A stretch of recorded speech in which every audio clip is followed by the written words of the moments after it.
Sports bettors, are you ready? When you bet with PointsBet, you get faster bets, faster withdrawals, and faster rewards at your fingertips. Download the app now to experience this premium sportsbook for yourself and sign up with code NBCPOD100 to get 2 risk-free bets up to $2,000. So, are you ready?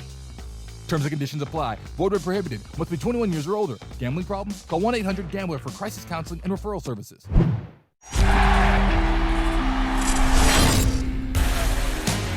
On this spring training report on the Cubs Talk podcast, brought to you by Wintrust, home of Cubs checking with free ATMs nationwide. Myself, Tim Stebbins, and our Cubs insider, Gordon Wittenmyer, who's live in Arizona, discuss a big grievance hearing that's hanging over the heads of Adbert Alzolay and other players in Major League Baseball relating to service time from the 2020 season.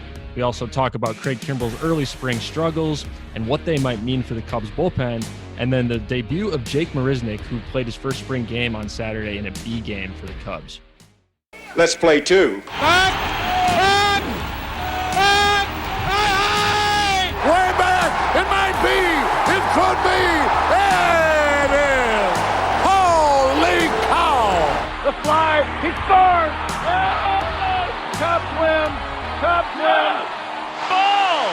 Game! Over! Cubs win! Cubs win!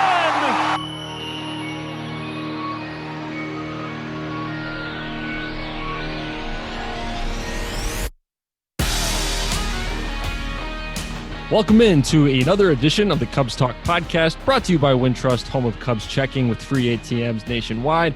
I'm Tim Stebbins, and joining me out in not-so-sunny Arizona is our Cubs insider, Gordon Wittenmyer. Gordon, how's it going today? It's cold, man. It's cold, and it's believe it or not, it's wet out in the desert. It rained today and yesterday. Yeah, I was just checking. I know we talked offline about the weather here. I just checked the forecast. Monday, 100% chance of snow in Chicago. So it looks like you're out of the woods on that, escaping that for a little bit. Okay, I'm done complaining then. Good luck with that. I thought we were out of that period of the season. We're done with snow, but you're never done with snow in Chicago, apparently. Anyway, though, back to baseball now, where it's not snowing in Arizona. Adbert Alzolay took the mound today, but there's kind of a big decision hanging over his head in terms of his roster status for opening day. And it's not just whether the Cubs will put him on the roster. It's something with his service time or maybe not service time, but his option that he might have after last season. Can you kind of expand upon that? Right, yeah. It's something we wrote about a couple of weeks ago, and it's coming into play more now, in part because he struggled a little bit again today for the second time in 3 outings this spring. And what it boils down to is there's a few dozen guys last year that were that went between the alt sites and the big leagues. So they were optioned out.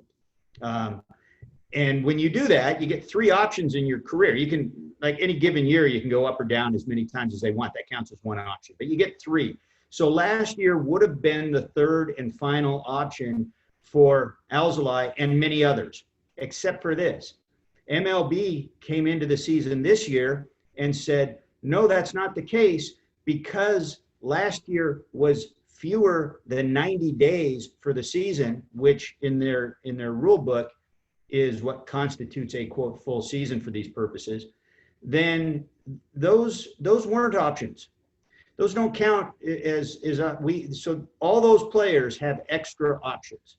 So them being optioned didn't count last year. If that's the case, then Adbert Alzolay has another option. This was one of many smaller details that did not get negotiated with the union last year, as they were in those contentious talks over prorated salary and service time issues and protocols. There were so many things that were discussed. There were quite a few that got sort of lost between the cracks, and this was one of them. So the union says, no, that's not good faith, because clearly we negotiated that last year anybody that played all year got a full year's service time, even though it was only 60 games. So all the things we did negotiate would seem to suggest that that was a full season. That was a season that counted. And if you used an option on a guy, you used up one of his 3. That's where they're at. This was a grievance that was heard weeks ago. It's in the arbitrator's hands, and nobody has heard back from the arbitrator on a decision yet. So by now, everybody's probably asleep on this podcast. because that seems to be such eye-glazing business stuff. But really what it matters is that if Alzolay continues to struggle, or if they think they want to send him to the minors to get work, they might not be able to without losing him or exposing him to waivers. So that's huge.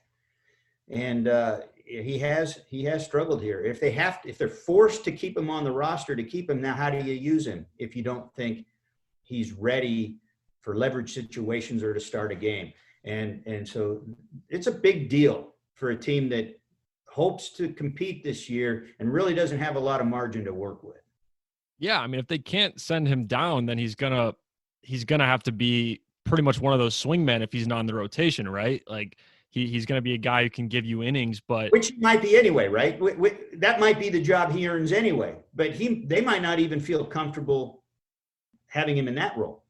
Sure. Yeah. So, I mean, he's not going to go on waivers. So it's either he's going to be on this roster or they're going to have the option to send him down.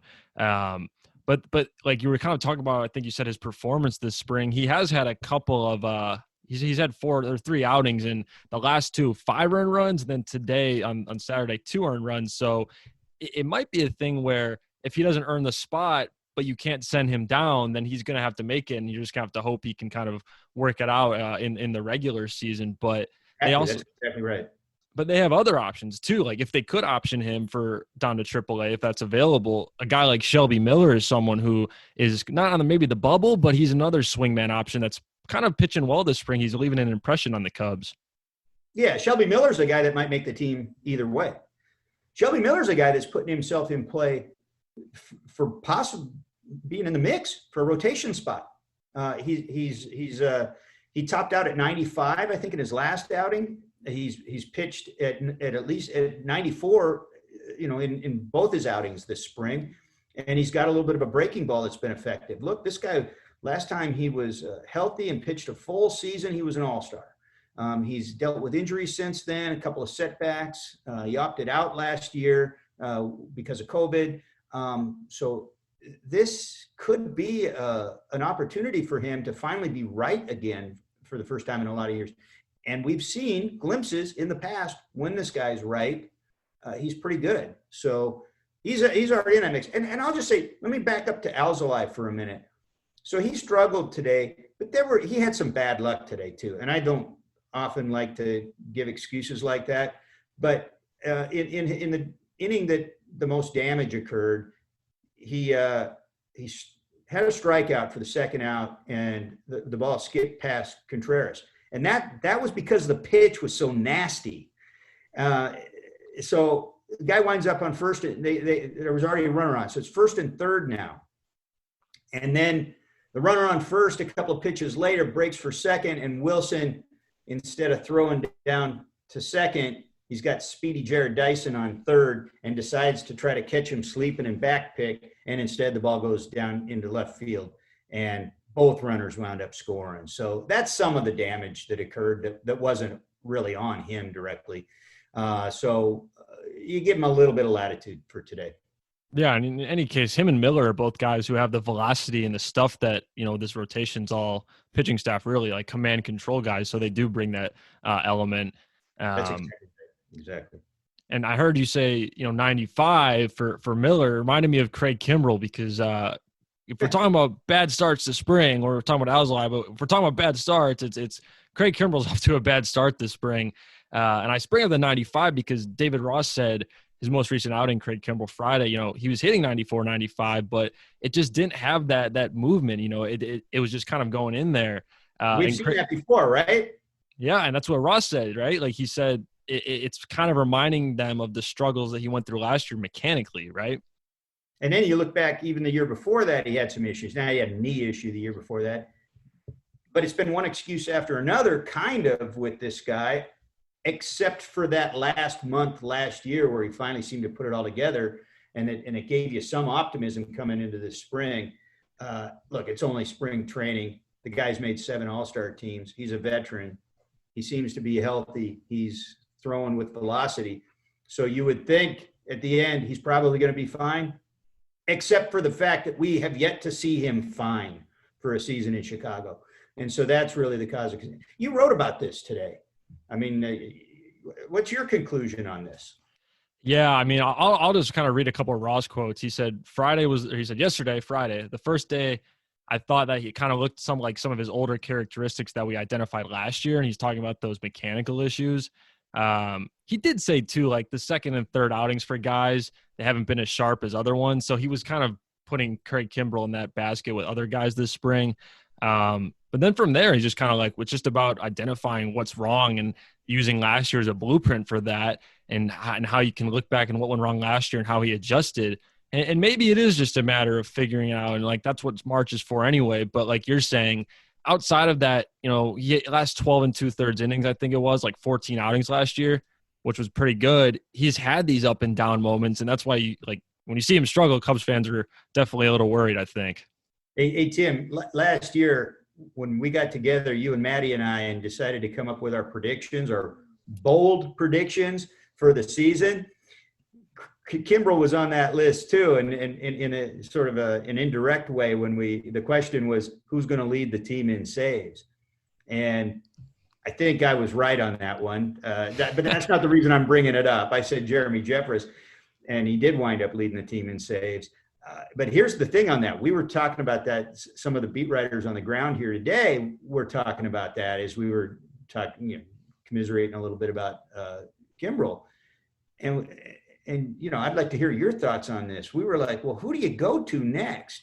Rowan Wick has this intercostal oblique thing that has continued to sideline him since last season.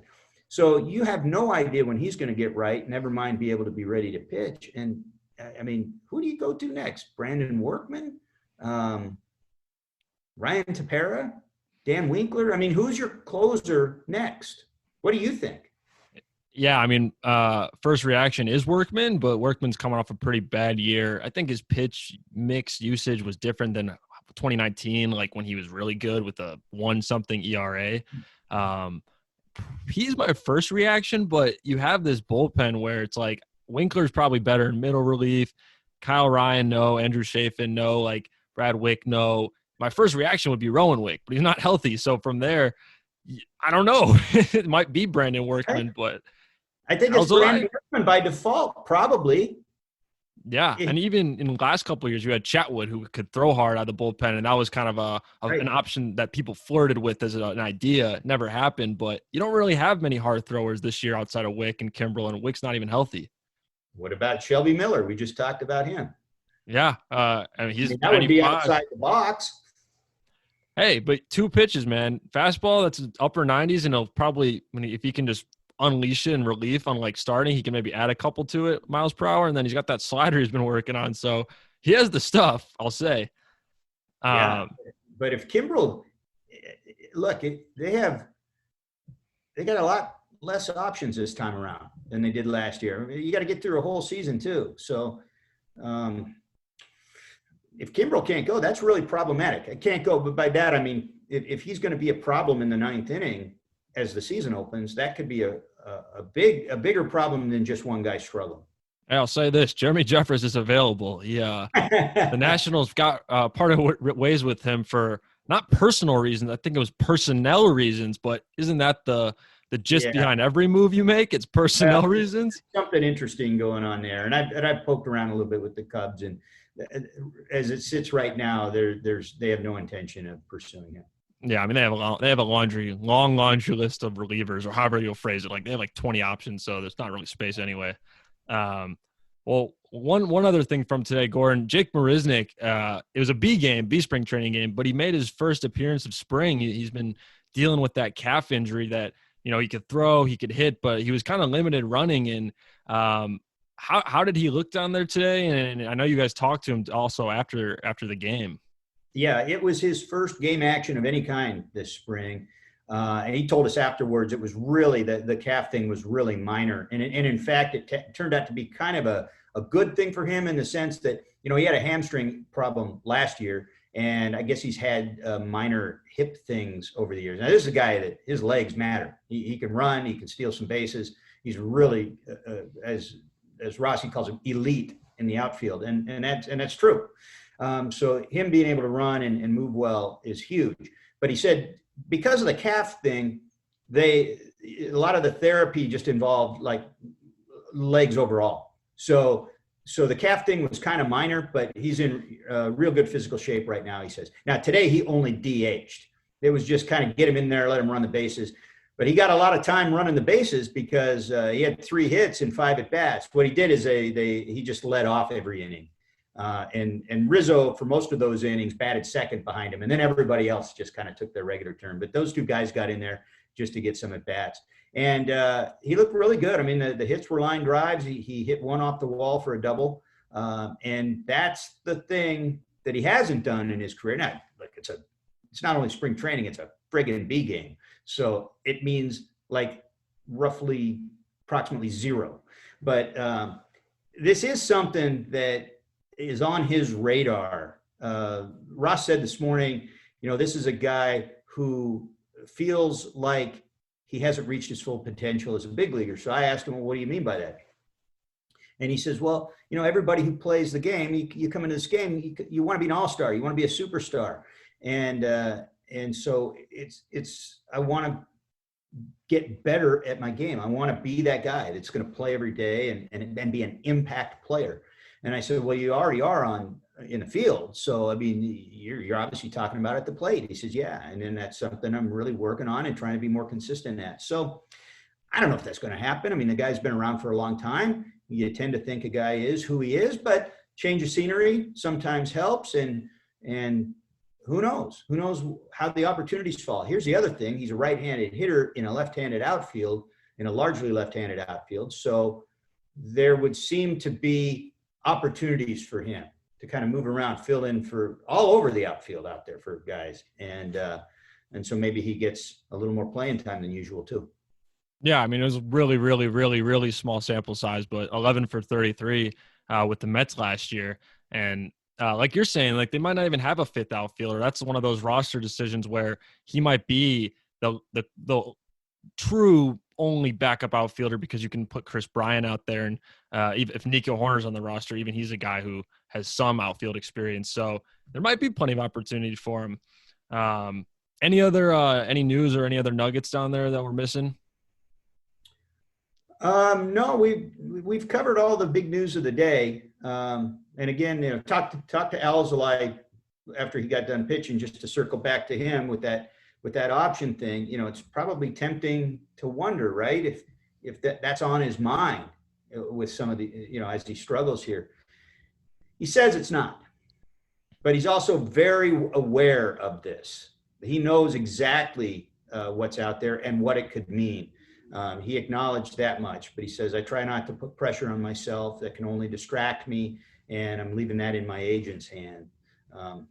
So we'll see going forward, but that's definitely one of the 3 or 4 bigger roster storylines to watch play out over these last couple of weeks.